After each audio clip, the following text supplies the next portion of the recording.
नमस्कार दोस्तों।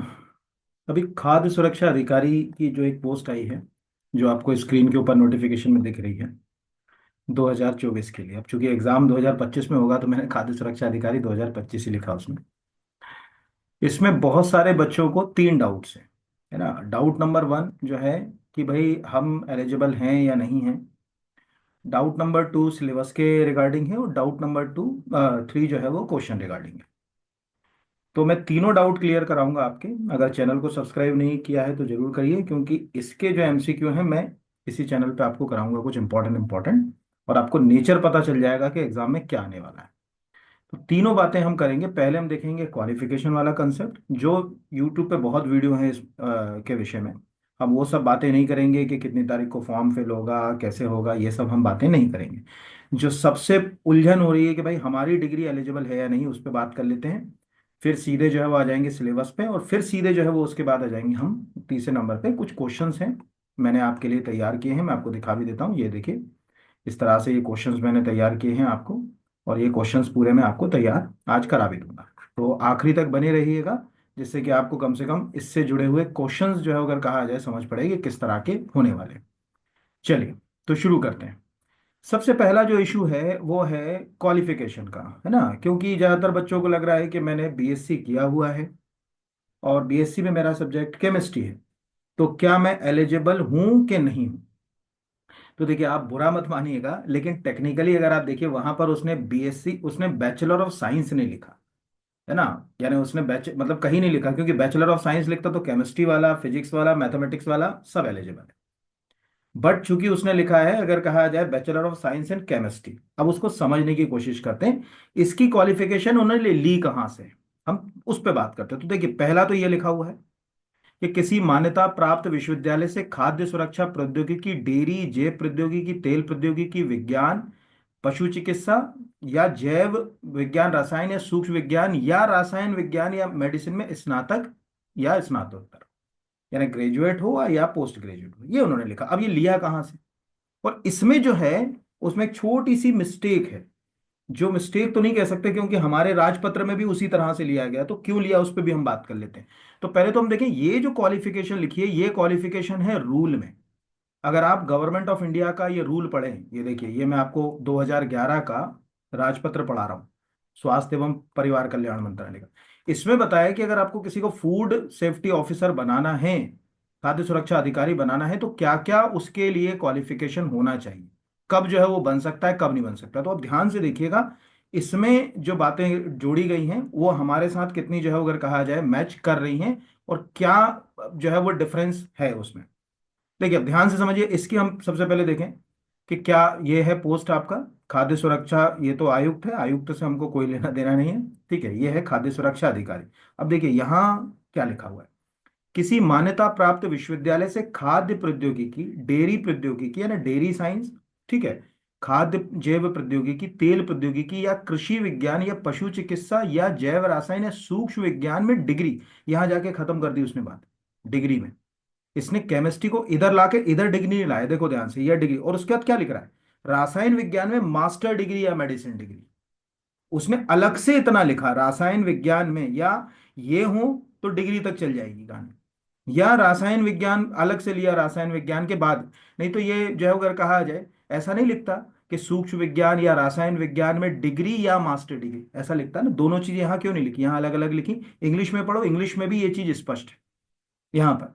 पहली चीज है ना, मतलब ये साफ है। अब आपको हेल्प भी होगी कि एमपी गवर्नमेंट ने इसमें थोड़ा सा जो है वो अगर कहा जाए कि कुछ बदलाव किया, वो क्या किया उस पर भी हम बात करेंगे। पहले तो यहाँ जा जाता है ना। अब हमारे पास जो है अगर कहा जाए कि हम इंग्लिश में चले गए, फूड सेफ्टी ऑफिसर, इसके लिए क्वालिफिकेशन पे चले गए यहाँ पर। अब क्या लिख रहा है देखिए, ए डिग्री इन फूड टेक्नोलॉजी और डेयरी टेक्नोलॉजी और बायोटेक्नोलॉजी और ऑयल टेक्नोलॉजी और एग्रीकल्चर साइंस और वेटनरी साइंस और बायोकेमिस्ट्री, ठीक है, और माइक्रोबायोलॉजी। यहां पर अगर कहा जाए, ये और होकर खत्म हो गई, ये डिग्री पहले लिया, इतने और होकर खत्म हो गए। फिर क्या लिख रहा है, और के बाद फिर वो मास्टर डिग्री इन केमिस्ट्री और डिग्री इन मेडिसिन। यानी जिनके पास मेडिसिन की डिग्री है, मतलब सिंपल सी लॉजिक है, मेडिसिन की डिग्री क्या होती है, डॉक्टर ऑफ मेडिसिन। आप एमबीबीएस हो तो bachelor of surgeon and bachelor of medicine हो गए। आप एमएस हैं तो मास्टर डिग्री हो गई। तो मेडिसिन में जिनके पास मास्टर डिग्री है, या केमिस्ट्री में, तो जितने एमएससी वाले हैं केमिस्ट्री के वो तो 100% एलिजिबल हैं। अब एक तो ये, अब कई बच्चों को ये भी डाउट आएगा कि वहां तो एक और चीज उन्होंने डाली कि भाई ये तो चलो ठीक है कि ऊपर वाला तो हमको समझ, एमपी में क्या लफड़ा है वो भी अभी बता रहे हैं अभी। ये तो पहला हो गया। फिर वो बोल रहे हैं कि ये क्यों डाला इतना सारा, अब ये भी बताता हूँ।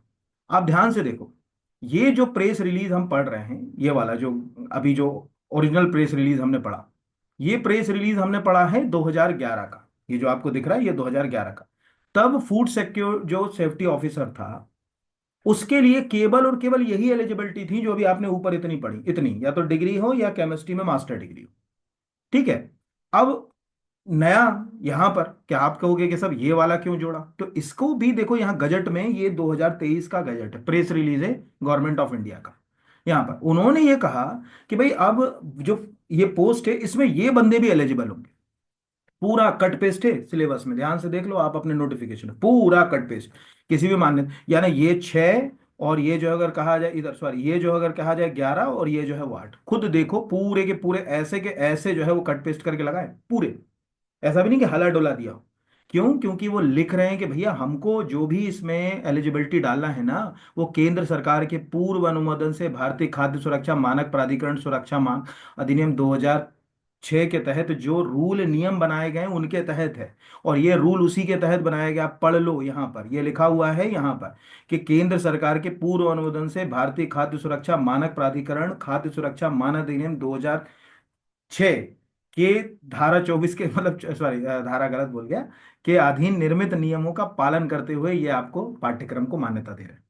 तो ये जो जितने भी जिन लोगों के पास ये डिग्रियां हैं वो तो एलिजिबल हैं, फूड इंजीनियरिंग करा हुआ है या फूड प्रोसेसिंग में है, इस तरह का कोई भी जो अगर कहा जाए उनके पास फूड टेक्नोलॉजी से संबंधित।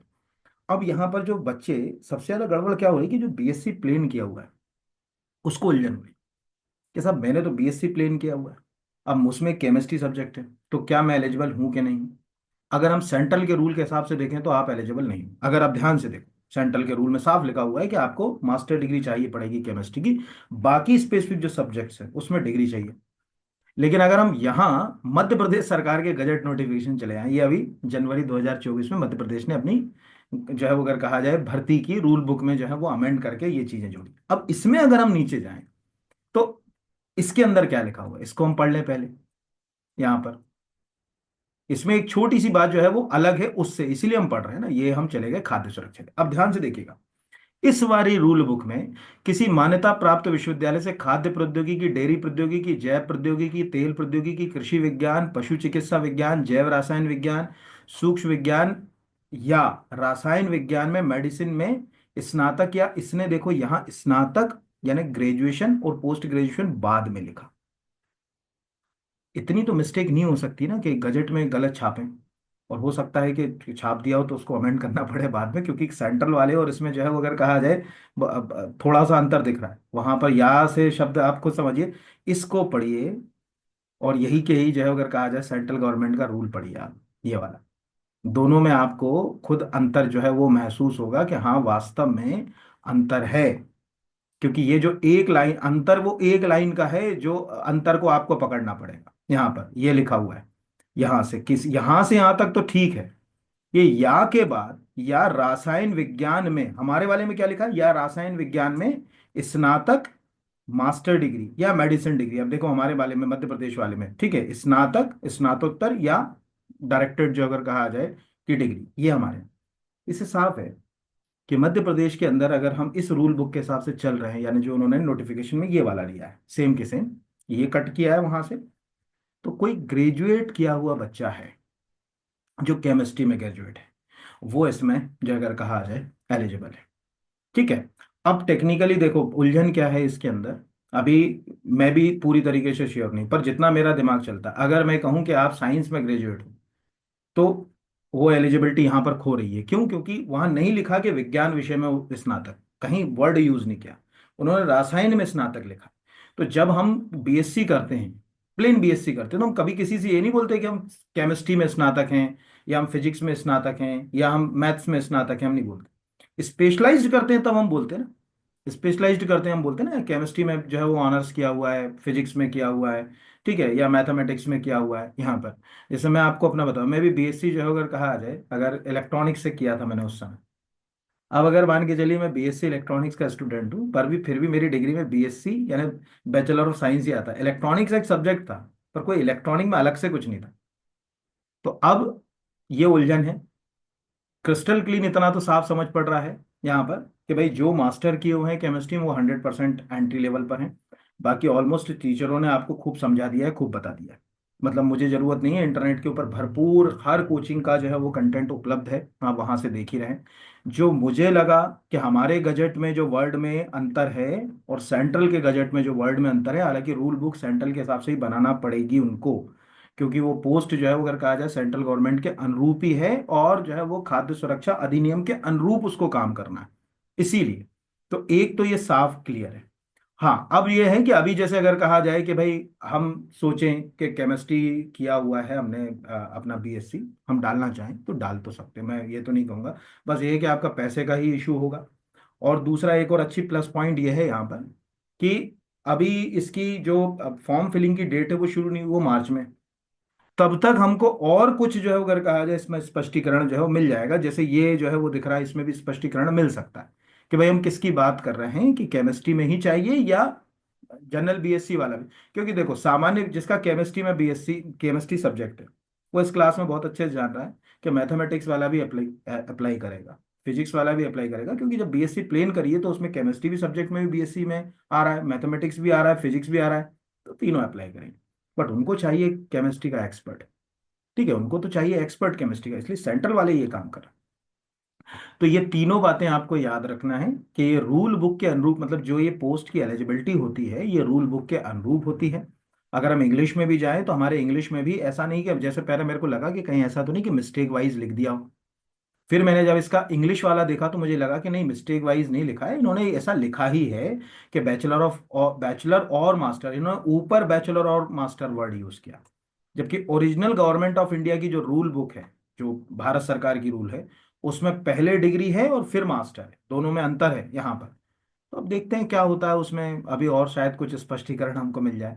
जितना मुझे लग रहा है वो है कि आपको केमिस्ट्री स्पेशलाइज्ड अगर है तो आप तो एलिजिबल 100% हो, मास्टर किया है तो आप एलिजिबल 100% हो। बाकी तो इतना सारा इंटरनेट के ऊपर है कि मैं उसके बारे में क्या आपको बताऊं। हाँ, अब जो एलिजिबिलिटी में आ गए, इसके ऊपर हम ज़्यादा अंदर नहीं जाएंगे। हाँ, यहाँ पर आप देख लीजिए ना, वही जो मैं बोल रहा हूँ, ये यहाँ जो वर्ड लिखा ना ए डिग्री, यहाँ पर ए डिग्री आ रहा है ना, हमारे वाले में क्या आ रहा है, हमारे वाले में पढ़िए बैचलर और मास्टर डिग्री। बाकी पूरा कट पेस्ट वही के वही। बट अंतर तो है ना इसमें, जमीन आसमान का अंतर हमारे वाले में और इसमें सेंट्रल वाले में जमीन आसमान का अंतर है, क्योंकि उन्होंने ये क्लीन मतलब साफ साफ कह दिया कि भाई तुम्हारे पास अगर मास्टर डिग्री केमिस्ट्री में है या मेडिसिन के अंदर जो अगर कहा जाए डिग्री इन मेडिसिन, डिग्री यहाँ पर मास्टर डिग्री इन केमिस्ट्री और डिग्री इन मेडिसिन, डिग्री मतलब है एमबीबीएस वाला भी एलिजिबल है इसमें ध्यान रखना, क्योंकि उसके पास बैचलर ऑफ मेडिसिन की डिग्री है, MBBS bachelor of medicine and bachelor of surgeon, वो तो है ही है एलिजिबल वहां पर। तो ये आप याद रखिएगा। ठीक है, जैसे अभी एक बच्चे ने मुझसे कहा था कि सर होम्योपैथी, तो बैचलर ऑफ होम्योपैथी उसमें आप जो है वो BAMS जो अगर कहा आ जाए तो उसके अंदर जो है वो उलझन आ जाएगी ना, तो वो तो एलिजिबिलिटी आएगी नहीं। तो ये एक बुनियादी बात मैंने आपको बता दी कि एक्चुअल ऑफिशियली भारत सरकार के गजट नोटिफिकेशन में 2011 और 2024 में क्या क्या चीज़ें डाली गई। अब जो एलिजिबल है उनके लिए बात हम पहले कर लें, क्योंकि जिनको लग रहा है कि हम तो क्रिस्टल क्लीन एलिजिबल हैं वो क्या करेंगे, उनके लिए तो पहला है कि वो पेपर कैसा आएगा। अभी आपको इतनी बात तो साफ समझ पड़ गई सबको कि क्वालिफिकेशन और सिलेबस का रूल गवर्नमेंट ऑफ इंडिया के अनुरूप ही होना है, यानी भारत सरकार, इससे साफ है कि ये सेंट्रल जो अगर कहा जाए गवर्नमेंट के द्वारा जब ये पोस्ट के लिए एग्जाम लिया गया, उसमें जो उन्होंने सिलेबस रखा ऑलमोस्ट उसी सिलेबस को हल्का फुल्का धक्का मार के वो लोग यूज करने वाले, ऑलमोस्ट। क्योंकि आप सीधी सी बात है कि जब आप एलिजिबिलिटी क्राइटेरिया वही के वही कट पेस्ट कर रहे हो, तो ये साफ है कि आप सिलेबस भी वही के वही जो है वो उपयोग में लाओगे, अदरवाइज है। तो ये सेंट्रल फूड सेफ्टी ऑफिसर का जो सिलेबस है वो आपको यहाँ दिख रहा है। अब ये भी मैं बता दूं कि ज्यादातर लोगों को लग रहा है कि यार ये सिलेबस है तो बहुत टेक्निकल, बहुत ज्यादा आपको याद रखिएगा कि ये जो पोस्ट है ये कोई लैब में जाके काम करने के लिए नहीं है। आप जो है वो फूड सेफ्टी ऑफिसर बनोगे, आपको बुनियादी रूप से सोसाइटी में चल रही चीजों को देखना है कि कहीं कोई चीज गलत तो नहीं बिक रही, कहीं कोई चीज मिलावट तो नहीं है, ठीक है, मानकों के अनुरूप है या नहीं है, सर्टिफिकेशन लिया है तो प्रॉपर लिया है कि नहीं लिया है, सैनिटेशन और हाइजीन का उपयोग ठीक तरह से कर रहे हैं या नहीं कर रहे हैं, कौन सी चीजें खाने से हमको जो है वो बैक्टीरियल इन्फेक्शन हो सकते हैं, कौन सी चीज अगर कहा जाए कि फूड पॉइजनिंग के लिए कारण बनती है, ये सब चीजें आएंगी। अब बहुत बाल की खाल टेक्निकल अंदर कुछ नहीं आने। इसलिए अगर आप ध्यान से देखो तो इसमें पहला तो है इंडियन इंटरनेशनल फूड लॉ, जो हमारे यहाँ भी आएंगे, ऑलमोस्ट 10% 15% क्वेश्चन इसी से बनेंगे। ठीक है, फिर उसके बाद जो है वो फैसे का रोल बता दिया, फूड सेफ्टी अथॉरिटी हमारे यहाँ क्या काम कर रही है, कैसे काम कर रही है वो। फिर फूड प्रिजर्वेशन, आप जब खाद्य को लंबे समय तक संरक्षित रखते हो, आज के समय में जिस लाइफ स्टाइल में हम काम कर रहे हैं उसमें फूड प्रिजर्वेशन जो है अगर कहा जाए बहुत जरूरी है। आप सोचिए ये सीजन है, अभी 20 रुपए 30 रुपए किलो मटर चल रही है, सोचिए। तो हम वो मटर को साल भर कैसे खाएंगे, है ना, वो हम प्रिजर्व करी हुई चीज खाएंगे। खुद दिमाग लगाइए और सोचिए कि जिंजर गार्लिक का पेस्ट 5 रुपए में पाउच मिल जाता है, 400 रुपए किलो लहसुन चल रहा है, इसका मतलब है कि आपने प्रिजर्व करके उसको साल भर के लिए यूज करने लायक बनाया। तो फूड प्रिजर्वेशन क्या है, उसकी प्रोसेसिंग क्या है, पैकेजिंग किस तरह से होना चाहिए। मान के चलिए दूध को हमको लंबे समय तक अगर रखना है तो हम टेट्रा पैक में कैसे रखेंगे, पॉस्चराइजेशन कैसे करेंगे, ये सब चीजें यहाँ पर वो रखेंगे। हम सोच रहे हैं कि बिल्कुल टेक्निकल है, केमिस्ट्री का बिल्कुल जो अगर कहा जाए अंदर अंदर चला गया, नहीं भाई। नॉर्मली इस सिलेबस को ध्यान से देखो, principle of basic food chemistry, सामान्य फूड केमिस्ट्री से मतलब अगर कहा जाए कि हमारे रोजमर्रा की जिंदगी में जो चीजें हम खा रहे हैं उसमें एसिड कितना होना चाहिए, बेस कितना होना चाहिए। जैसे आपको मालूम होगा कि मोनोसोडियम ग्लूटामेट होता है, जिसे अजीनोमोटो के नाम से बेचा जाता है। आप जिस चाउमीन नूडल की दुकान पर ठेले पर चीजें खाते हैं, वहाँ एक सफेद क्रिस्टल जैसी चीज जो है वो डाली जाती है, जिससे वो क्रिस्पी हो जाता है खाने में। अब वो सॉल्ट जो है वो कितना नुकसानदायक है, क्योंकि वो हार्ट पेशेंट्स के लिए तो जहर है। तो हमें पता होना चाहिए कि मोनोसोडियम ग्लूटामेट क्या होता है, उसका फार्मूला क्या होता है, वो कैसे जो है वो हेल्थ के लिए नुकसानदायक है, और कैसे खुले में रोजमर्रा की जो चाट चौपाटी है उसमें उल्लंघन हो रहा है। कुछ मत करो, आज आप देखो इस पोस्ट तक जाना है तो आज से अपने आप को फूड जो है वो ऑफिसर समझना शुरू कर दो, कि आप अधिकारी हो। हर चीज को उस नजरिए से देखो। अगर आप उस नजरिए से देखोगे तो आपको ये तो साफ है कि आपको समझ पड़ेगा कि कौन सी, जैसे वो अजीनोमोटो डाल रहा है, मैंने बताया ना, क्रिस्ट ऐसे मुट्ठी भर के झोंक देता है जो दुकान वाला होता है। उसका कारण क्या है कि वो हमको तो समझ नहीं पड़ रहा है, यमी लग रहा है, क्रिस्पी लग रहा है बहुत ज्यादा, बट उसके इम्पैक्ट जो इम्पैक्ट क्या होंगे, एंजाइम जो है वो फूड प्रोसेसिंग में कौन से यूज किए जाते हैं, वो क्वेश्चन आपको पूछा जा सकता है। ठीक है, माइक्रोबायोलॉजी का क्या रोल है, हम जब कोई चीज खाते हैं तो कौन से जो बैक्टीरिया हमारे लिए हेल्दी है, कौन से जो है बैक्टीरिया नहीं है, कौन से नॉर्म्स, ये जितने भी दिख रहे हैं ना, GMP, GAP, GHP, GLP, BAP, ये सब एग्जैक्टली स्टैंडर्ड्स हैं। हम कैसे हाइजीन को मेंटेन करेंगे, उस हाइजीन को मेंटेन करने के लिए हम कौन सा सर्टिफिकेट लेंगे। जैसे किसी रेस्टोरेंट के बाहर लिखा है आईएसओ 22,000, तो हमें लग रहा है कि यार फूड सेफ्टी डिपार्टमेंट से है या फूड सेफ्टी के इंटरनेशनल लॉ को ये फॉलो करते हुए काम कर रहा है, तभी इसने ये इंटरनेशनल सर्टिफिकेट आईएसओ 22,000 ले रखा है। क्योंकि जब हम इस तरह के सर्टिफिकेशन पे जाते हैं, जैसे सपोज मान के चलो आप यहाँ पर जाओ, आईएसओ के तो हजारों सर्टिफिकेशन, लेकिन आईएसओ 22,000 जो है वो अगर कहा जाए वो केवल फूड से है। यहाँ पर केवल और केवल जगह क्या लिखा है, ISO 22,000 certificate thereby the demonstration that any organisation food safety management system meet international standard. यानी कोई रेस्टोरेंट में अगर लगा है तो यार ये अंतर्राष्ट्रीय स्तर पर जो फूड सेफ्टी से संबंधित जो मैनेजमेंट्स हैं उनको ये बंदा फॉलो कर रहा है, यानी हाइजीन को प्रॉपर मैनेज कर रहा है, ठीक तरीके से काम कर रहा है। ये हमारे सिलेबस में ये आना है यार, हमारे सिलेबस में और कुछ थोड़ी आना है यहाँ पर। तो अभी आपको दिख रहा है ना कि ये बहुत सिंपल है। ठीक है, पहला है कि एनालिसिस करना, टेस्टिंग करना, तो लैब कैसी होंगी, किस तरह से टेस्ट किया जाएगा, फूड हाइजीन कैसे होगी, इन सब पर ही आपको क्वेश्चंस पंच होंगे। तो पहले तो तीन बातें जो मैंने शुरू में बताई, कि सेंट्रल के गजट नोटिफिकेशन के अनुसार अगर हम ध्यान से देखें तो वहाँ केमिस्ट्री की मास्टर डिग्री की बात हुई है, बाकी सबकी जो अगर कहा जाए डिग्री की बात हुई है, और मेडिसिन की डिग्री की बात हुई है, उन्हें अलग अलग बातों को स्पष्ट किया। मध्य प्रदेश सरकार की अगर हम गजट नोटिफिकेशन की बात कर रहे हैं तो हमें समझ पड़ रहा है कि वो केमिस्ट्री के लिए भी बैचलर डिग्री की बात कर रहा है। उस हिसाब से एक हमारे पास सेफ जोन है कि हम एलिजिबिलिटी के अंदर आ रहे हैं। लेकिन अभी स्पष्ट नहीं है, जब तक मेरी व्यक्तिगत जानकारी अगर आप लो, मेरी व्यक्तिगत जानकारी, तो अगर उसने बैचलर ऑफ में केमिस्ट्री में लिख रखा है तो आपको उस बात का ध्यान रखना पड़ेगा। बाकी और अभी तो समय है, तो अभी लगभग अगर कहा जाए कि 2 महीने हैं फॉर्म फिलिंग के लिए, उस समय तक वो क्या उसमें कुछ नया करते हैं, या कोई उनको लग रहा है कि बड़ी उलझने हैं बच्चों को, तो वो एक नोटिफिकेशन निकाल सकते हैं, बता सकते हैं कि भाई इसके अंदर इसको इस तरह से पढ़ा जाए, ये सब संभावना है। संभावनाएं सबकी हैं, मैं आपको अभी बता रहा हूँ। वो बीएससी करा, उसकी भी संभावनाएं हैं, संभावनाएं बोल रहा हूं मैं, है ना। अब आपकी कहानी है कि आप सोचो कि एक दिन नोटिफिकेशन आएगा कि हाँ भैया बीएससी करा हुआ है, केमिस्ट्री सब्जेक्ट है, तो आप आ जाओ, और उस दिन से आप तैयारी करो तो गड़बड़ हो जाएगी। क्योंकि वो लोग जो एक्चुअल ऑलरेडी, ये जो एलिजिबिलिटी में बिल्कुल क्रिस्टल क्लीन जिनकी एलिजिबिलिटी है ना, जैसे एमएससी केमिस्ट्री वाला, वो तो आज से ही तैयारी कर रहा है। तो इसको जितने भी लोग देख रहे हैं वो आज से ही तैयारी में जुट, और तैयारी में जुटने के लिए क्या करना है, मैं आपको ये भी बता दे रहा हूँ। क्वेश्चन के तीन नेचर होंगे, जो अभी मैं आपको तैयार करा रहा हूँ, पूरे तीनों क्वेश्चन के नेचर। पहला नेचर होगा कि क्वेश्चन को अपने आसपास देखो। जैसे आज ही क्लास करने के बाद किसी रेस्टोरेंट, किसी दुकान पर जाओ, अगर वहां पैसे का ये जो लिखा हुआ FSSAI का सर्टिफिकेट लगा हुआ है, तो ये जरूर देखो कि सर्टिफिकेट का पहला डिजिट काय से शुरू हुआ है, ये कितने डिजिट का सर्टिफिकेट है, ये जरूर पढ़ो। किस सेक्शन के तहत फूड जो अगर कहा जाए एक्ट के किस सेक्शन के तहत ये सर्टिफिकेशन जारी किया गया। ये तो एक्ट वगैरह तो सब मैं पढ़ा ही दूंगा आप लोगों को, क्यों चिंता कर रहे हो। इसका मैं कोर्स भी लॉन्च करूंगा, और मतलब पार्ट भी तो आपका बिल्कुल मक्खन की तरह पकड़ में आ जाएगा, उसके लिए आप दिमाग ही मत लगाना कि कुछ जाने वाला है बाहर। वो मैं सब करा दूंगा पूरा, अभी एक आध हफ्ते में इसकी पूरी फ्रेम कर लूंगा मैं यहाँ पर। अभी सबसे पहले तो हम ये देखें कि भाई क्या क्वेश्चंस आएंगे। अभी तो तीनों बातें आप रोक रोक कर खुद ये गजट नोटिफिकेशन से इस चीज को देख सकते हैं। ये मैंने आपको तीनों बता दिए कि कैसे जो है वो रहेगा, क्या जो है वो 2011 वाले में बदलाव करके 2023 में जो जोड़े हैं, इसीलिए सेंट्रल के ही ये सेम के सेम रूल हमने अपने एमपी वाले में फॉलो कर लिए। लेकिन जो एमपी का है उसमें और उससे थोड़ी सी जो है वो गड़बड़ी हमको दिख रही है। तो वो शायद ये सोच रहे हो कि बीएससी वाले को भी हम एलिजिबल कर लें, इसीलिए उन्होंने शायद ये या करके लिखा है। अब वो भगवान ही जाने कि उनकी क्या मंशा है, गलत लिखा है सही लिखा वो ही जान सकते हैं उसमें। यहाँ पर अब अगला हिस्सा है इसका कि इसमें क्वेश्चंस आएंगे कैसे, ठीक है, क्या नेचर।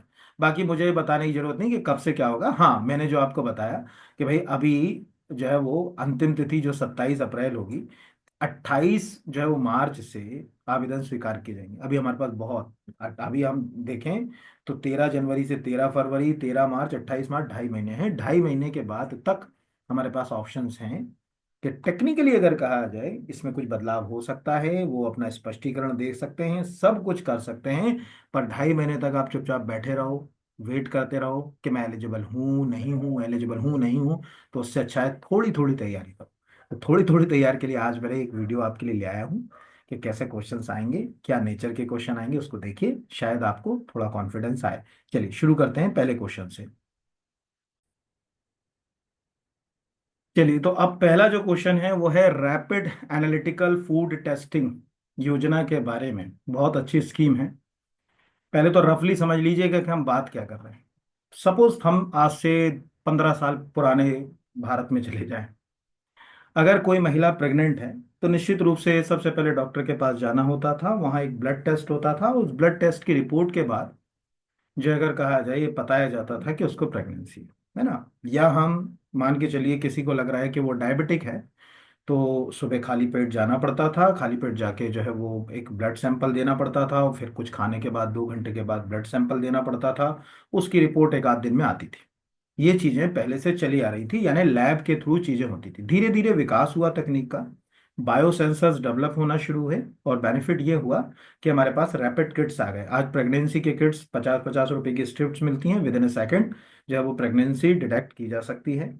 जहाँ तक कि जिन लोगों के यहाँ कोई डायबिटिक पेशेंट होता है उनके घर में जो है वो डायबिटीज को चेक करने की मशीन होती है, जिसपे विद इन ए सेकेंड जो है वो हम चीज़ों को ट्रैक कर लेते हैं।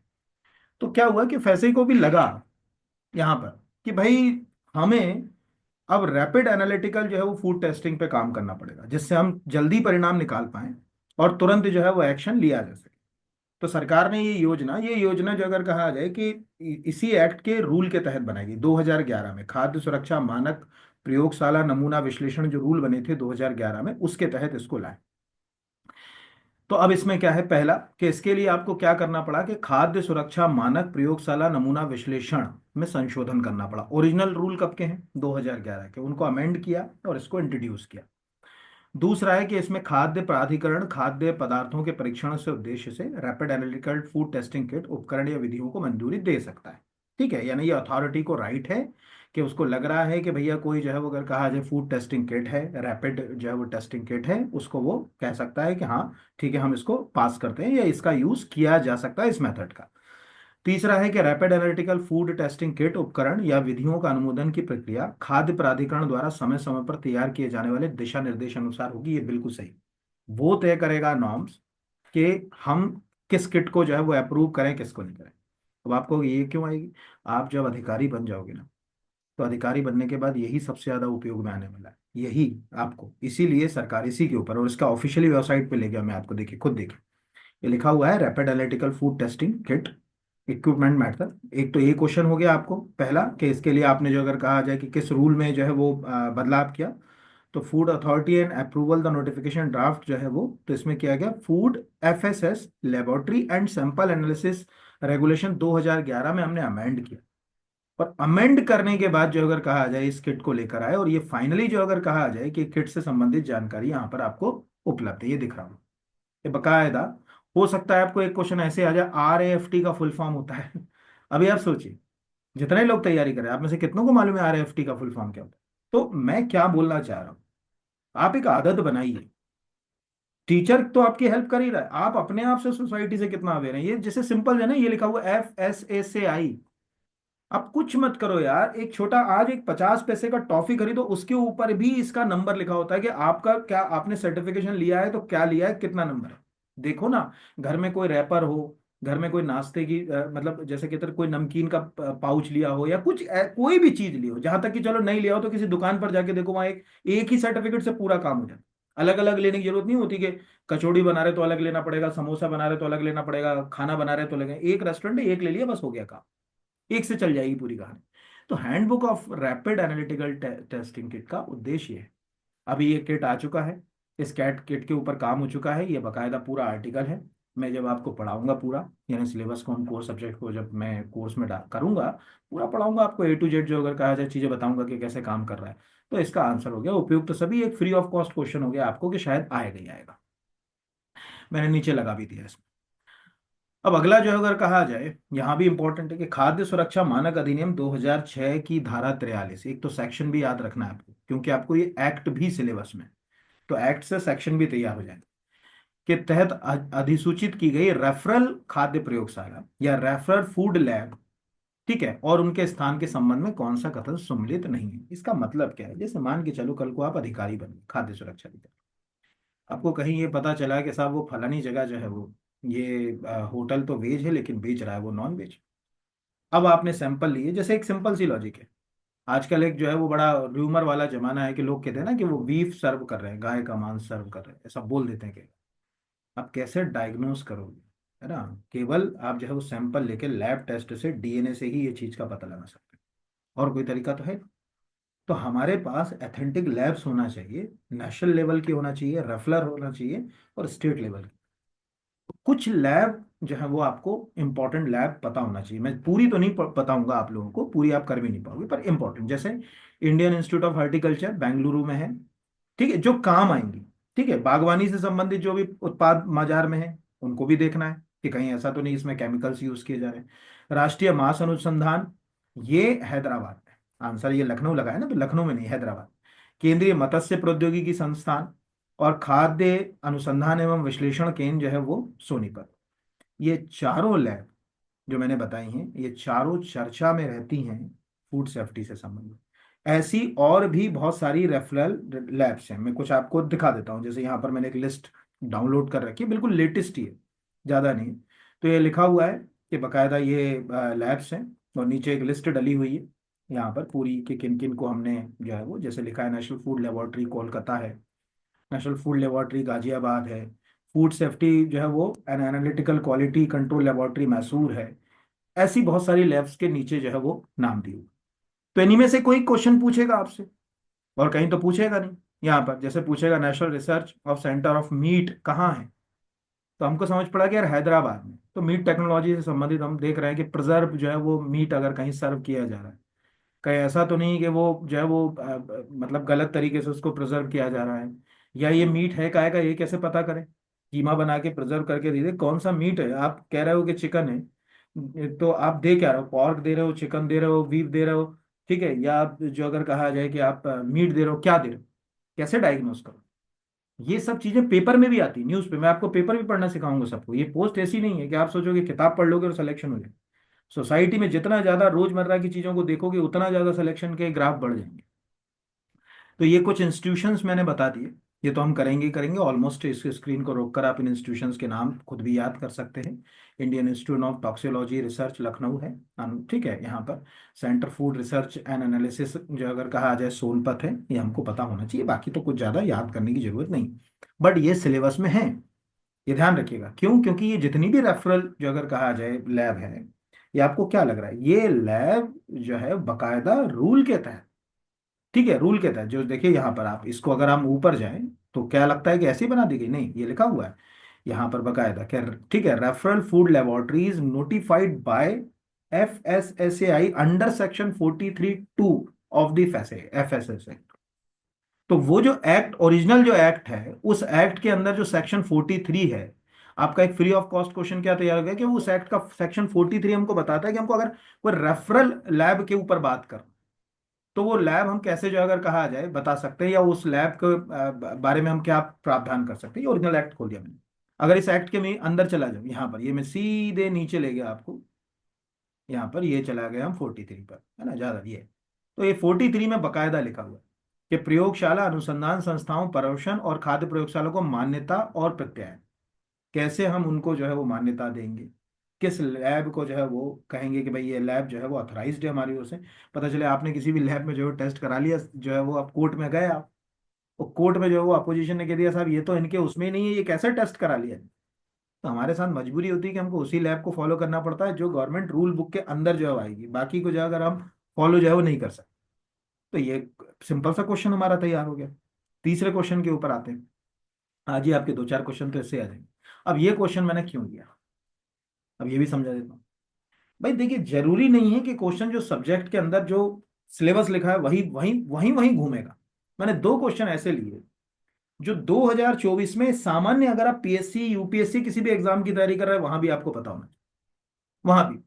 क्योंकि देखिए जितने हमारे रेलवे स्टेशन है, आज आपको मालूम होगा कि FSSAI जो है वो ईट राइट मिशन चला रहा है ना। हम क्या खाते हैं वो सही है या गलत है, किस तरह का भोजन करना चाहिए, गुणवत्तापूर्ण करना चाहिए, हाइजीन का क्या ध्यान रखना चाहिए, इसके लिए ईट राइट मिशन जो है वो चल रहा है। अब इस मिशन के तहत वो क्या करते हैं, जैसे सबसे ज्यादा आपको देखा होगा कि हाइजीन रिलेटेड चैलेंजेस स्टेशन पे मिलते हैं, बहुत गंदगी होती है, साफ सफाई की जो है वो कमी होती है। तो क्या हुआ कि जो फूड सेफ्टी स्टैंडर्ड अथॉरिटी है, उसने 2024 में 150 ऐसे स्टेशन हैं जिनको ये कहा कि नहीं यार ये तो बढ़िया जो है अगर कहा जाए ईट राइट स्टेशन है, बड़ा अच्छा हाइजीन का प्रयोग कर रहे हैं। उन स्टेशंस में मध्य प्रदेश के, ये पा की जगह भो लगा लेना, गलती से वो भू कट गया उसका, भोपाल और उज्जैन दोनों, ये आप याद रखिएगा। तो ये आप याद रखिएगा कि जैसे लिखा ना कि 150 station eat right section certification इनको मिला है।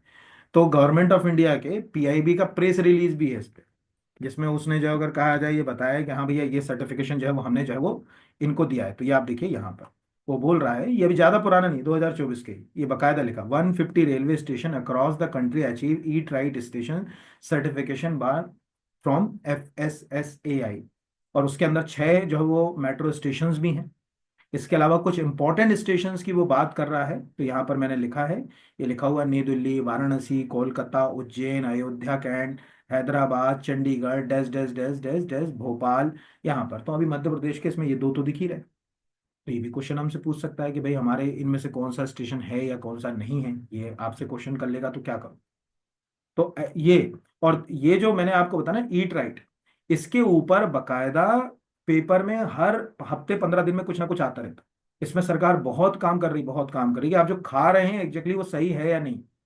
तो ये देखा ना, ग्लोबल फूड रेगुलेशन समिट हुआ, इसमें भी हमने बात करी है, जितने भी दिख रहे हैं उसके अंदर ये सब आपके पेपर में आना है, ये ध्यान रखना आप लोग। तो एक मैंने ये करंट अफेयर्स का लिया ना, दूसरा एक और मैं करंट अफेयर्स का जो है वो लिया है मैंने, वो भी मैं दिखा देता हूँ, ये वाला। ये भी करंट अफेयर्स का, ये भी उसी से जुड़ा हुआ है, फैसे से, कि देश की पहली स्वच्छ और स्वच्छ फूड स्ट्रीट प्रसादम का उद्घाटन 7 जनवरी 2024 को कहाँ गया है। Where was the countries first healthy and clean food जो है वो स्ट्रीट प्रसादम। तो ये महाकाल लोक, ऐसे भी अगर आपने आज ही का पेपर पढ़ा होगा तो उसमें बकायदा आया है कि मध्य 2024 में सबसे ज़्यादा जो टूरिस्ट मध्य प्रदेश में आए वो महाकाल लोक को ही उन्होंने विजिट किया, उज्जैन को ही। तो महाकाल लोक है। और ये आपको पता इसलिए होना चाहिए क्योंकि खुद गवर्नमेंट ऑफ इंडिया ने ये प्रेस रिलीज जारी किया था, ये ऑफिशियल प्रेस रिलीज है कि केंद्रीय स्वास्थ्य एवं परिवार कल्याण मंत्री श्री मनसुख मांडविया ने मध्य प्रदेश उज्जैन में नीलकंठ वन महाकाल लोक में देश की पहली स्वस्थ और स्वच्छ फूड स्ट्रीट प्रसादम का उद्घाटन किया। अभी यहाँ एक दुर्घटना भी हो गई थी, आपको याद होगा, काफी चर्चा में भी थी उसके बाद वो जगह। तो ये करंट अफेयर्स के क्वेश्चन है, लेकिन आप कहोगे कि सर ये पढ़ना पड़ेगा। अरे तो ये भाई मतलब इसको दिया किसने, इसमें रोल किसका है? इसमें एफएसएसएआई का ही तो रोल है, उसके बिना तो संभव ही नहीं था यहाँ पर। तो आप जब पूरा पढ़ोगे तो इसके अंदर आपको एफएसएसएआई की भी जो है वो कहानी जो है वो मिल जाएगी, बाकी तो चीजें जो है वो साफ है यहाँ पर। तो ये एक बेसिक क्वेश्चन हो गया। अगला, जो अगर कहा जाए खाद्य जनिक जो है वो अगर कहा जाए रोग, अब इसमें देखिए फूड बॉर्न डिजीज मैंने क्यों दिया। अगर आप सेंट्रल वाला सिलेबस देखो जो इसका है, उसमें फूड बॉर्न डिजीज के ऊपर बकायदा जो है वो आर्टिकल है, बकायदा उसमें पूछा गया है कि ये इनमें से कौन सी जो है वो बीमारी जो है वो होती है या कौन सी जो है नहीं होती। तो ई कोली, जितने भी वार्म ब्लडेड एनिमल होते हैं हम सबकी जो है वो, आपको मालूम होगा, बड़ी आंत में होता है। और बड़ी आंत से अगर ये छोटी आंत में आ जाए तो डायरिया के लिए उत्तरदायी होता है। पानी के प्रदूषण में सबसे ज्यादा यही होता है, जहां पर गंदगी होती है, साफ पानी होता नहीं होता, बारिश में ई कोली के कारण जो है वो बहुत सारे चैलेंजेस होते हैं, मोस्टली डायरिया, उल्टी, दस्त आदि जो है वो उसके लिए उत्तर। सॉल्मोनेला टाइफी टाइफाइड के लिए उत्तरदायी होता है। और ब्रीवियो कोरेला हैजा के लिए, ब्रीवियो जो बैक्टीरिया का किस्म है वो हैजा के लिए बहुत होता है। अब आप कहोगे आपने क्या मन से ले लिया? नहीं, ये मैंने जो क्वेश्चन उठाया ये भी मैं बता, मतलब देखो मैंने प्रश्न वहीं से उठाए जो उन्होंने ऑफिशियली जो है वो डाले। मैंने एक सिंगल जो अगर कहा जाए क्वेश्चन ऐसा नहीं उठाया जो उन्होंने, तो ये आप देखिए बकायदा ऑफिशियली यहाँ पर आपको पूरा फूड बॉर्न डिजीज का एक आर्टिकल दिख रहा है पूरा। इसमें बताया गया है कि जो हम जो खाना खा रहे हैं उसमें कौन से बैक्टीरिया से कौन सी डिजीज हो रही है, क्या हो रहा है यहाँ पर। ये बकायदा बकायदा इस तरह से जो है वो जैसे घर है यहाँ पर, तो न होम तो आपको दिख रहा है कि साल्मोनेला जो है वो बैक्टीरिया जो है वो हो सकता है, काय में हो सकता है, तो चावल में हो सकता है, चिकन में हो सकता है, ऐसे बहुत सारी चीजें उसमें बताई। तो यहाँ पर हमको ये भी देखना पड़ेगा कि साल्मोनेला टाइफी, हाँ। अब इसके दो फेज होते हैं, एक होता है कि जो नॉर्मली बायोलॉजी का कोई बच्चा होगा वो बहुत अच्छे से जानता होगा कि जो वो साल्मोनेला टाइफी होता है उससे टाइफाइड होता है, टाइफाइड के कारण उसको आंत ज्वर भी बोलते हैं, गांव के लोग मोती झरा भी बोलते हैं। और उसके लिए विडाल नाम का एक टेस्ट होता है, विडाल टेस्ट से पता चल जाता है आपको लगातार अगर एक टाइम बाउंडेड पीरियड पे फीवर आ रहा है, मियादी बुखार जिसको कहा जाता है, और फिर उसके बाद खत्म हो जाता है बुखार, तो ये आंत ज्वर हो सकता है। अगर समय पर इलाज ना हो तो इंटेस्टाइन में इतने छेद या छाले हो जाते हैं कि व्यक्ति की मृत्यु भी हो सकती है।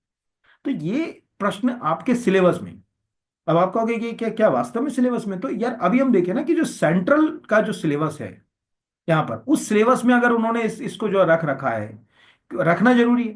क्योंकि आप खाद्य सुरक्षा अधिकारी हो तो सबसे पहली जिम्मेदारी तो यही है कि फूड बॉर्न डिजीज को रोको।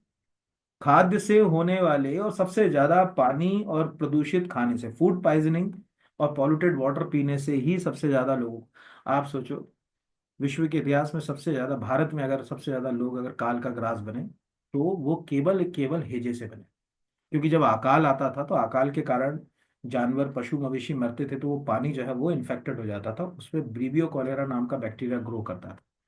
उससे हैजा जो अगर कहा जाए, जिसको कोलेरा भी कहा जाता होता था, और गांव के गांव हैजे में, पूरा गांव, उन्होंने कहा अरे हैजा फैल गया, मतलब लोग, ये जो कोविड है ना ये तो कुछ नहीं है, हैजा फैल गया मतलब घबराहट हो जाती, पूरा गांव के गांव खाली हो जाता।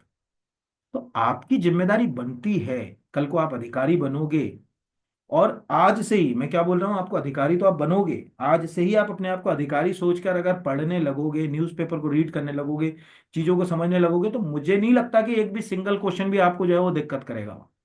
लेकिन आप सोचोगे मैं गाइड से रटूं और काम चलाऊं, तो नहीं। तो अभी हम अगर ये सेंट्रल फूड सेफ्टी ऑफिसर वाले सिलेबस पे जाएं, इस सिलेबस में बकायदा उन्होंने इस बात को जो है अगर कहा जाए जगह दी। ठीक है, यहाँ पर आप जाओगे तो ये इसके अंदर बकायदा लिखा हुआ है, जैसे ईट राइट इंडिया भी है, फूड फोर्टिफिकेशन भी है, फूड बॉर्न डिजीज के ऊपर भी उन्होंने जो है वो सिलेबस के अंदर जो है वो जगह दी है। इसीलिए आपको फूड बॉर्न डिजीज जो है वो पता होना चाहिए कि कौन सी है। हम पढ़ेंगे, पूरा पूरा पढ़ेंगे, यहाँ पर ये लिखा हुआ है, general principle of food micrology, overview of the food borne जो है वो पैथोजेंस। ठीक है, जो रोग उत्तरदायी करते हैं उनको अंग्रेजी में पैथोजन कहा जाता है। जिससे भी रोग उत्पन्न होता है उसे पैथोजन ही कहा जाता है अंग्रेजी भाषा के अंदर। ठीक है। हिंदी में तो हम रोगाणु बोल ले तो चल जाएगी कहानी। अब अगला जो है, अगर कहा जाए निम्नलिखित में से किस एक का संबंध खाद्य सुरक्षा गुणवत्ता आश्वासन तंत्र से नहीं, यानी जो आपकी फूड सेफ्टी है और उसका जो क्वालिटी एश्योरेंस है उससे संबंधित। सिलेबस में 101% आएगा, 101%। क्यों आएगा? क्योंकि जब आप मिनिस्ट्री ऑफ फूड प्रोसेसिंग, हमेशा फूड प्रोसेसिंग तो आएगी, इसमें देखोगे तो ये इंस्टीट्यूशंस के नाम आते हैं, ISO 9000, ISO 22000, HACCP, GMP, GHP, इनके फुल फॉर्म ये सब मैं कराऊंगा अभी, इनके बारे में कुछ कुछ गाइडलाइन भी बताऊंगा। ये सब जो है वो फूड सिक्योरिटी स्टैंडर्ड से जुड़े हुए हैं। एपीडा इसमें नहीं आता। एपीडा क्या करता है कि जो यहाँ से जितना भी फूड ग्रेन अनाज यानी एग्रीकल्चर सेक्टर का जितना भी कुछ हम विदेश को एक्सपोर्ट कर रहे हैं, वो एक्सपोर्ट करने का काम एपीडा करता है। एपीडा एक ऐसी एजेंसी है, जैसे अगर मान के चलिए आप किसी शहर के किसान हैं और आपको अपने संतरे, सपोज मान के चलिए श्रीलंका एक्सपोर्ट करना है, तो आपको एपीडा के थ्रू जाना पड़ेगा, agriculture and process food product export development authority. ये मानक मापदंड तय नहीं कर रहा। हाँ, इससे आप पता ये कर सकते हो कि कितना एक्सपोर्ट किया, कितना इंपोर्ट किया यहाँ से। जैसे अगर भारत का पता करना हो, मध्य प्रदेश का, सपोज मान के चलो आपको मन करा है कि मध्य प्रदेश से रेड चिली जो अगर कहा जाए कितना एक्सपोर्ट होता है, यानी हम जो है वो मिर्च में हमारा जो अगर कहा जाए, तो आप यहाँ से कुछ नहीं जाए, state wise red chilli production, ये ये जानकारी वहां से मिल सकती है एपिडा से।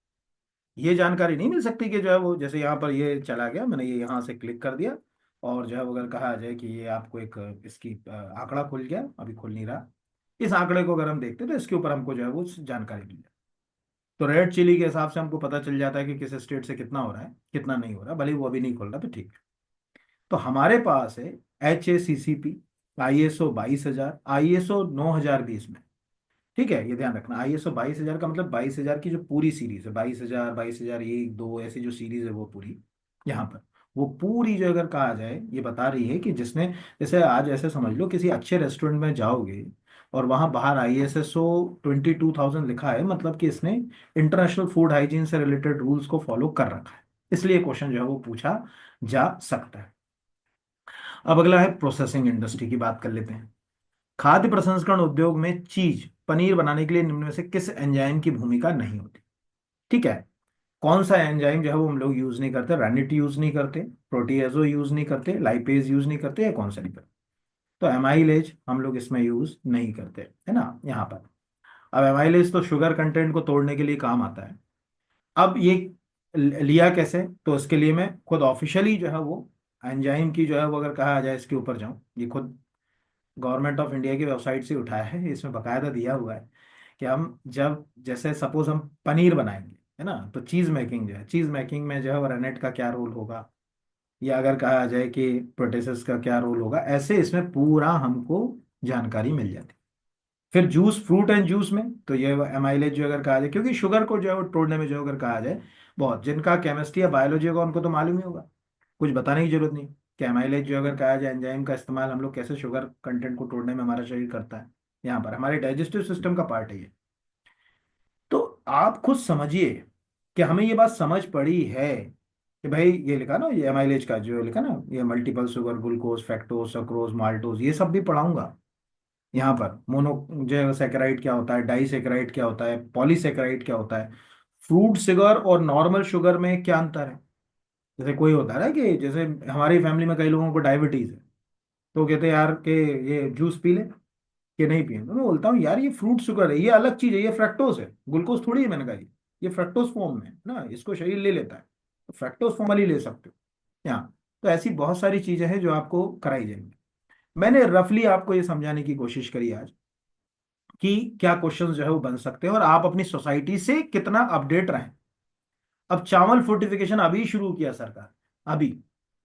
अब पहले तो फूड फोर्टिफिकेशन का मतलब है कि अगर हम मतलब अगर कहा जाए बैलेंस न्यूट्रिशन किसी को नहीं दे पा रहे हैं, संतुलित पोषक तत्व तो नहीं दे पा रहे हैं, तो किसी फूड आर्टिकल में उसको क्या करें, मिलाएं और उसको खिलाने लगे। जैसे आज हर घर में जो नमक आ रहा है वो आयोडाइज ही आ रहा है, आयोडीन युक्त नमक ही आ रहा है। एक जमाना था कि लोग गड़ी का नमक इस्तेमाल करते, अपने दादा दादी से पूछोगे तो बताएंगे। तो सरकार उसमें भी आयोडीन मिलाती थी, लेकिन उस आयोडीन के कारण वो हल्का मट मैला हो जाता। तो गांव में लोग जाते हैं, पानी से धो लिया पूरा और सुखा लिया और खा लिया, आयोडीन गया पानी में। अब सरकार ने उसको फोर्टिफाइड कर दिया। बेनिफिट क्या हुए कि आयोडीन के कारण प्रेगनेंसी के दौरान मिसकैरेज होने की समस्या वो खत्म हो गई। बच्चे के mental physical development related issue iodine की कमी से होते थे, वो खत्म हो गए। ग्वाइटर का कोई बहुत रेयर है कि आपने केस अपनी जनरेशन में देखा हो।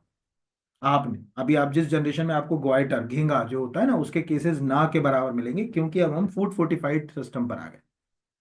तो आप कुछ मत करिए, पहले तो देखिए कि एक अवेयर स्टूडेंट की तरह क्या करना है।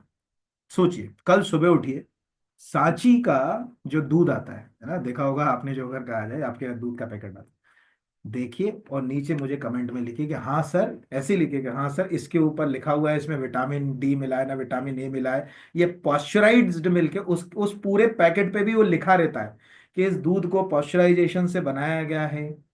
ठीक है, इस दूध के अंदर जो है वो फलानी फूड फोर्टिफिकेशन की विटामिन डी हमने डाला है ना विटामिन ए डाला है, ऐसे उसमें लिखा रहता है। तो अभी सरकार ने चावल की फूड फोर्टिफिकेशन को शुरू किया। एक तो ये है कि हम चावल के जीन पूल में बदल कर ही उसको फोर्टिफाइड करते हैं। वो आपको मालूम होगा, गोल्डन राइस जो विटामिन ए से भरपूर था, जिससे नेक्टोलोपिया रतौंधी जैसी जो आंखों की बीमारियां हो जाती थी बच्चों को, वो अब नहीं होती। तो एक तो ये है कि हमने पूरा जो है वो अगर कहा जाए जेनेटिक इंजीनियरिंग का इस्तेमाल किया, नई किस्में विकसित की, गोल्डन राइस नाम की किस्म विकसित की, वो विटामिन ए से भरपूर थी। दूसरा है कि आज हमारे पास जो अनाज है उसको हम फोर्टिफाइड करके आम आदमी तक पहुंचाएं। तो iron, folic acid, vitamin D और विटामिन बी 12, इनको जो अगर कहा जाए कि हम जो है वो इस्तेमाल कर रहे हैं, तो ये जो है वो इसमें विटामिन डी का इस्तेमाल नहीं किया जाता। कैसे, देखिए खुद ऑफिशियल है। मैं कहीं एक भी चीज में आप, कोई मेरा वे तो देखते नहीं बच्चे मेरा वीडियो, पता नहीं क्यों इतना, क्योंकि मैं गप्पेबाजी पे नहीं पढ़ाता। सरकारी तंत्र और जो ऑफिशियली जो अगर कहा जाए लिखा हुआ है उसके आधार पर मैं जो है वो अपनी बात जो है वो रखता हूँ। तो ये लिखा हुआ है फूड सेफ्टी स्टैंडर्ड, ठीक है, अथॉरिटी ऑफ इंडिया के अनुसार, जब चावल को फोर्टिफाइड करोगे तो उसमें आयरन मिलाओगे, फॉलिक एसिड मिलाओगे और विटामिन बी 12 जो है वो मिलाओगे। ये जो है अगर कहा जाए इसके अंदर स्पष्ट है। बाकी चीजें जो है वो हमारे कोई काम की जो है वो नहीं। अभी हमारे सामने ये साफ आ गया, और भी नीचे दिखा देता हूँ, ये गवर्नमेंट ऑफ इंडिया ने बकायदा, एक सेकंड ये तो शायद गलत लग गया। आप अगर जो है फोर्टिफाइड राइस पीआई भी करोगे तो गवर्नमेंट ऑफ इंडिया की पूरी स्कीम आ जाएगी। जैसे मैं आपको दिखा देता हूँ, राइस फोर्टिफिकेशन, देखिए आप, मतलब सरकार इसके ऊपर काम करे वो भी दिखा देता हूँ। ये हम चले गए अभी सरकार का, आपको थोड़ा ढूंढने में दिक्कत आएगी, क्योंकि मैंने ये अभी प्रेस रिलीज जो है वो अगर कहा जाए कुछ ही दिन पड़ा है, तो मेरे जो अगर कहा जाए कुकीज में पड़ा होगा, ये देखिए ऑटोमेटिकली आया। तो अभी आपको यहाँ पर कुछ आर्टिकल दिख रहे हैं, जैसे ये बकायदा दिख रहा है, पहला आर्टिकल खोला यहाँ पर, बकायदा ये है, during the 75th of independence day prime minister Shri Narendra Modi emphasise need to combat the malnutrition. कुपोषण को दूर करने के लिए हमको फोर्टिफिकेशन करना पड़ेगा। और राइस फोर्टिफिकेशन की बात की, और जो चावल आपको प्रधानमंत्री गरीब कल्याण अन्न योजना के तहत दिया जाएगा वो भी फोर्टिफाइड होगा। क्या क्या उसमें हम लोग इस्तेमाल करेंगे, कौन कौन सी चीजें, तो बकायदा देखो यहाँ भी वही लिखा हुआ है, आयरन, फॉलिक एसिड, इन चीजों का जो है वो हम लोग इस्तेमाल करें। इस तरह से आपको पढ़ते समय चीजों को लिंक करना आना चाहिए। देखो, पढ़ाई के दो अलग अलग पैरामीटर, एक है रटा हुआ ज्ञान और एक है जो अगर कहा जाए कि अप्रोच बेस्ड ज्ञान, है ना, मतलब रटा हुआ ज्ञान और अप्रोच बेस्ड ज्ञान। जैसे रटा हुआ ज्ञान, आम आदमी से पूछो फॉलिक एसिड, तो हाँ फॉलिक एसिड फॉलिक एसिड है। बट अप्रोच बेस्ड पढ़ोगे तो फॉलिक एसिड आपको पता चलेगा कि वो विटामिन बी 9 है। बी 9 को ही फॉलेट्स कहा जाता है, उसी से फॉलिक एसिड वर्ड का नाम आया। तो कभी कोई पूछ लेता है अगर कहा जाए कि भाई फॉलिक एसिड क्या विटामिन है, यस, विटामिन बी 9, कभी भी आप फॉलिक एसिड टाइप करोगे तो विटामिन बी 9 ही आएगा यहाँ पर। तो अभी हम लोगों ने तो नॉर्मली क्या पढ़ा, vitamin B 1 B 2 B 3 B 5 B 6, गड़बड़ हो गई इसके बाद पढ़ा। अच्छा, एक विटामिन होता है विटामिन बी 7, वो भी मैं बता देता हूँ, वो विटामिन बी 7 है, बी कॉम्प्लेक्स की ग्रुप है। लेकिन टेक्निकल लैंग्वेज में, डॉक्टरी भाषा में, वो विटामिन एच है। उसको हम जो है वो बायोटीन के रूप में देखते हैं। तो वो विटामिन, आप अगर बायोटीन टाइप करोगे तो विटामिन एच या विटामिन बी 7 है। तो दोनों चीजों को पढ़ना आपको आना चाहिए। तो ये पूरी बात मैंने आपको बता दी, क्वेश्चंस कैसे आएंगे ये ऑलमोस्ट बता दिए। एक आध हफ्ते में मैं आपको, मे बी कोर्स तो मैं लॉन्च करूंगा ही इसका, फर्स्ट और सेकंड पेपर का, और फीस भी ज़्यादा नहीं रहेगी, ना के बराबर ही रहेगी, मतलब 3-1 हज़ार के आसपास सब कुछ रहेगा, इतना ही रहेगा। और उस कोर्स को जब अगर आप करेंगे तो निश्चित रूप से आपको मतलब क्वेश्चन एग्जाम हॉल में ये सोचने का वो नहीं लगेगा कि यार ये तो पढ़ा ही नहीं, क्या पूछ लिया, पकड़ में तो आ जाए, है ना, क्योंकि हमको मालूम है कि क्या पढ़ाना हमारे बच्चों को। दूसरा जो मैंने अभी आपको बताया कि जिनको डाउट है कि भाई हम बीएससी प्लेन करे हुए हैं, तो वेट एंड वॉच वाली स्थिति में है अभी। जिनका अगर कहा जाए केमिस्ट्री में है वो बिल्कुल सेफ जोन में है, जिनका मास्टर है केमिस्ट्री में वो बिल्कुल सेफ जोन में है। लेकिन खाली बीएससी है तो वो वेट एंड वॉच है। बाकी तो डाल सकते हैं, रिस्क लेने के लिए तो डाल तो सकते हैं। बाकी देखो जितना लिखा हुआ है उतना मैं बता रहा हूँ, है ना, मैं कोई अपने मन से कोई चीज, जैसे अभी बोल रहे हैं ना कि नहीं तुम तो डाल ही सकते हो, वहां स्पष्ट ही नहीं है। वहां पर अगर वो लिखता है कि ठीक है मास्टर्स जो है वो बैचलर इन साइंस लिख देता कि आप स्नातक हो विज्ञान विषय में, तो हम फिजिक्स केमिस्ट्री मैथ सबको ले लेते। बट चूंकि वो केमिस्ट्री वर्ड को इंडिकेट कर रहा है तो फिजिक्स और मैथ्स को क्यों नहीं कर रहा, ठीक है, वो भी अपने को दिमाग लगाना पड़ेगा। और सेंट्रल के रूल बुक में और स्टेट की रूल बुक में जो ये एक छोटा सा जो डिफरेंस मैंने बताया, वो डिफरेंस पकड़ना आना चाहिए। तो बहुत धन्यवाद। चैनल को सब्सक्राइब करिए सभी लोग। और निश्चित रूप से जब अगर कहा जाए आपको अगला जो वीडियो आएगा उसमें भी आपको मजा आ जाएगा, ऐसे क्वेश्चन कराऊंगा आपको कि आपको लगेगा कि हाँ यार ये क्वेश्चन आने वाला और क्यों आने वाले हैं ये भी करा। चलिए धन्यवाद आप सबको, और ईश्वर करे कि आपको सबको सफलता मिले। इस बात से निराश मत होइएगा, बुरा मत मानिएगा कि मैंने कोई चीज़ जो है वो आपको अस्पष्टता के साथ बताई। मैंने वही चीज़ बताई जो सरकारी सिस्टम के ऊपर उपलब्ध है या प्रक्रियाओं के आदि। ज़्यादातर बच्चों को लगता है कि यार मैंने तो प्लेन बीएससी किया, मेरे को तो मना कर रहे हैं। मैं मना किसी को कुछ नहीं कर रहा, मैं वो चीज़ बता रहा हूँ जो वहाँ लिखी है ना। तो इसको बढ़िया रिलैक्स रहिए। हाँ लेकिन जो मैंने कहा कि चूंकि अभी फॉर्म फिल नहीं हो रहे हैं, इसलिए हमारे पास एक पर्याप्त समय पर तैयारी अभी से अपनी जो है वो शुरू कर लीजिए, जो लोग एलिजिबिलिटी के अंदर 50% या 100% दोनों में आ रहे हैं यहाँ पर। ठीक है, चलिए धन्यवाद आप सबको।